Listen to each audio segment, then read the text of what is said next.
हमें पूछा गया है find the average velocity of a projectile between the instant it crosses half of maximum height it was projected with speed u at an angle theta. यानी कि एक projectile को हमने प्रोजेक्ट किया, ऐसे कुछ हो आकर के गिरा, ठीक है। This is our range. हमने u की स्पीड से फेंका था एट एन एंगल थीटा। तो जब ये हाफ क्रॉस किया, इस दौरान उसका एवरेज वेलोसिटी पूछी गई है, ठीक है। यानी कि a से b के बीच में वी नो हॉरिजॉन्टल फोर्स या फिर acceleration along x is zero in case of projectile, अगर कोई विंड वगैरह ना हो तो, ठीक है।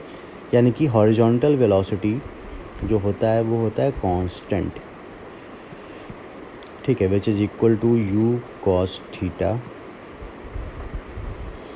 तो x के अलॉन्ग a से b जो हमारा प्रोजेक्टाइल है वो कांस्टेंट स्पीड से जा रहा है, which is u cos theta.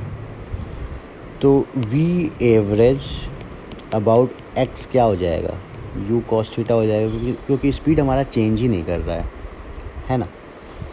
Next y के अलॉन्ग क्या होगा। अगर हम y के अलॉन्ग देखें, इनिशियली पार्टिकल कहाँ पे था, पॉइंट a पे था, फाइनली भी पॉइंट a पे आ गया। यानी कि डिस्प्लेसमेंट अलॉन्ग y हमारा क्या है, ज़ीरो है क्या। तो अगर डिस्प्लेसमेंट ही ज़ीरो है तो v एवरेज क्या होगा, ज़ीरो हो जाएगा। आ रही है बात समझ में, क्योंकि वर्टिकल डिस्प्लेसमेंट ही ज़ीरो है। अगर डिस्प्लेसमेंट ज़ीरो होगा तो वेलोसिटी भी ज़ीरो होगा। So v average along y will be equal to zero. So overall अगर हमसे एवरेज पूछा जाए तो it will be u cos theta.